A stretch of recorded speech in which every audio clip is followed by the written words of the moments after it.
135वां जयंती हम लोग मना रहे हैं खुशी से। सबको शुभकामनाएं, धन्यवाद देता हूँ। ताकि ये जो डॉक्टर बाबा साहब अम्बेडकर का जो आज इन्होंने कम से कम उनको बोला जाएगा तो 82 उनको पद है जो इंसान को जो उस पद से नाम से पहचाना जाता है। या बोधिसत्व है, भारत रत्न है, विश्व रत्न है और परम पूज्य है, कितनी सी जब हम लोग बोल नहीं सकता है ऐसे पद जो डॉक्टर बाबा साहब अम्बेडकर का जो नाम से पूरे विश्व में पहचाना जाता है।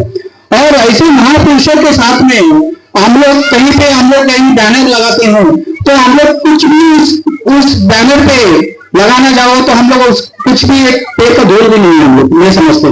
क्यों समझने में नहीं चाहिए, क्योंकि हम लोग इतनी ऊंचाई पे बाबा साहब का जो स्थान है उस बाबा साहब के जो साथ में हम लोग बैनर पे फोटो लगाते हैं और कुछ दिन के बाद वो बैनर कहाँ पे जाता है, उसको बैनर का कौन इज्जत किया जाता है, वो तो सोचना चाहिए। क्योंकि वो महापुरुष है, वो महापुरुषों का कितनी बड़े इज्जत मान सम्मान करना चाहिए। कि हम लोग बैनर लगाया और कहीं पे रोड चौराहे पे बैनर लगाया इसका मतलब हम लोग संविधान बाबा साहब को मानवंदना ने दिया जैसा होता है क्या? नहीं होता है। बाबा साहब को मानना है तो दिल से मानो, अपने दिल में जगह करो और बाबा साहब को पूछो। बाबा साहब को कितने त्याग संघर्ष के माध्यम से ये आज अपने को बहुजन समाज को पूरी भारत विश्व में जो मानव है जो मनुष्य है उनके लिए उन्होंने काम किया हुआ है। अब तथागत गौतम बुद्ध के बारे में सोचो तो तथागत गौतम बुद्ध ने जो बचपन से संघर्ष करता करता आज उन्होंने पूरे विश्व में अपना नाम कमाया है, उसी तरह बाबा साहब के माध्यम से आज पूरे विश्व में उसमें नाम पूजा जाता है। क्योंकि उन्होंने जो बचपन का संघर्ष देखा जाए तो बाबा साहब का संघर्ष या गौतम बुद्ध का जो जीवन चरित्र संघर्ष एक जैसा समान है। आप पूछो, आप थोड़ा पढ़ो तो कि बाबा साहब का जब बचपन गुजरा तो उनकी मां भी गुजर गई।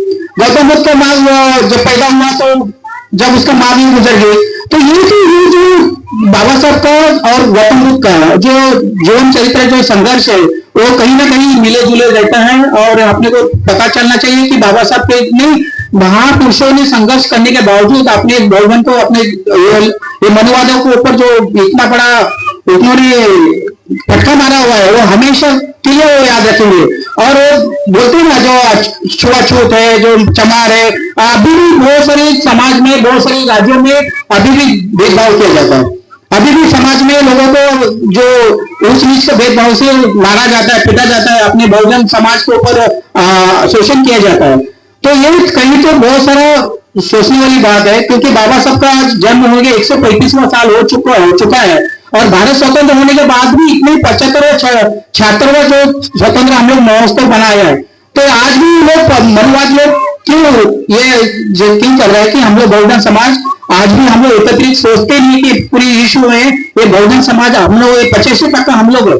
तो 85% होने के बावजूद भी हम लोग कई समाज के ऊपर अत्याचार होता है। तो हम लोग पूरी तादाद से हम लोग रास्ते पे उतरना चाहिए। और जो समाज के लोगों ने जो हमारे बाबा साहब के जो हम लोगों ने संविधान के मध्य अपनी ताकत दिया है, जो अपनी पावर दिया है, जो हक दिया है, तो हक के माध्यम से हम लोग अत्याचार आने के बारे में तो उठना के बोलना चाहिए। हम लोग नहीं बोल रहे हैं अरे वो फलाना वो सब उसका है, वो पार्टी का है, वो पार्टी का है, ऐसे बोलने से हम लोग कहीं बटने से हम लोग उड़ने वाला है क्या? नहीं होता है। तो मैं क्या बोल रहा हूँ, तो अपने विश्व जो अपने महापुरुषों का हम लोग आदर्श करना चाहिए, महापुरुषों का उनका मान सम्मान करना चाहिए। ये अपना फर्ज है और पूरे मानव लोगों का फर्ज है। क्योंकि मानवता के माध्यम से ही अपने को जो महापुरुषों को गिना जाता है।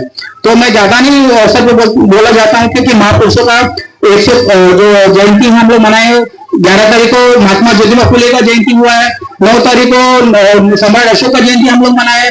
तो हर दिन जो हर अप्रैल महीना आने के बाद महापुरुषों का जयंती चालू हो जाता है। तो ये जयंती हम लोग अपने को जो छोटी कार्यक्रम जो प्रोग्राम देते हैं, जो महापुरुषों को हम लोग जयंती मनाते हैं, ये बड़ी खुशी की बात है। और समाज में ये मैसेज देना चाहिए क्योंकि समाज में हम लोग जब महापुरुषों का जयंती बनाते रहते हैं तो पता चलता है कि ये महापुरुषों ने कितने त्याग संघर्ष से अपने लिए जीवन अर्पण किया हुआ है। तो वो लोगों को पता चलना चाहिए। देखो जो छोटे छोटे बच्चे बेटे ये भारत के भविष्य है, इनको महापुरुषों के बारे में नहीं पता है। ये मनुवाद का विचार उनको सर पे आ जाएगा तो ये बेचारे गुलाम बनते रहेंगे ना।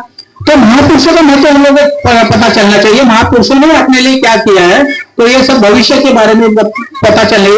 और मैं ज्यादा नहीं बोलता हुआ, देखो आज भारत परिवर्तन की तरफ जा रहा है। जैसा मैं मानूं तो आज सोशल मीडिया माध्यम से बोला जाऊं तो आज नेपाल जैसा देश, छोटा सा राज्य, वहां पे बोलते ना ब्राह्मण मुक्त हो गया है। और ये लोग बोल रहे थे कि जो अपने भारत को भी अभी भारत में भी जो ब्राह्मणवाद है ये मुक्त करना चाहिए, क्योंकि उन्होंने देखो वहां का प्रधानमंत्री सादा सूदा आदमी जैसे रोड पे चलता है, हमारा प्रधानमंत्री देखो कितना प्रोडक्शन में चलता है, और वहां का गृह मंत्री देखो कितना सादा सिंपल रोड पे अपने लोगों को ट्रैफिक जो पब्लिक को पहले जाने देता है। और यहाँ का प्रधानमंत्री और गृह मंत्री रहेगा तो पहले पूरा रोड जाम कर देता है, रोड ही बंद कर देता है। तो ये परिवर्तन वहां पे नेपाल में हुआ है। ये परिवर्तन अपने बाबा साहब के विचार के माध्यम से ये सब कुछ हो रहा है, गौतम बुद्ध के विचार से सब कुछ हो रहा है। तो ये परिवर्तन भारत में भी बहुत जल्द आना चाहिए, क्योंकि जब ये परिवर्तन भारत में नहीं होगा ना तो ये मुझे लगता नहीं भारत और कितने साल पीछे चला जाएगा। मगर वो परिवर्तन हो जाएगा ना तो भारत इतना आगे चला जाएगा, कोई इसी में भारत का कोई हाथ नहीं पकड़ सकता, क्योंकि इतना परिवर्तन अपने भारत में होना जरूरी है। क्योंकि यहाँ पे देखो कितनी स्कूल और प्राइवेटाइजेशन है, सब नौकरी नहीं है, काम धंधा नहीं है, तो कितना लोगों को झेलना पड़ता है। और हम लोग भी जब गांव खेड़े से यहाँ पे अलग अलग राज्य से हम लोग यहाँ पे आया, पेट पालने के लिए आया, और वो पेट पालने के माध्यम से हम लोग कितना यहाँ पे संघर्ष करना पड़ता है। तो मैं ज्यादा नहीं बोलता, ये महापुरुषों का सबसे मैं उनका अभिनंदन करता हूँ, उनका शुभकामना करता हूँ अपने बहुजन समाज लोगों को, अपने यहाँ पे संभाजीनगर के सभी भाई बहन को और महापुरुषों का जो डॉक्टर बाबा साहब अम्बेडकर का 135वां जयंती पे मैं शुभकामना देते हुए समाप्त करता हूँ। जय हिंद, जय भारत।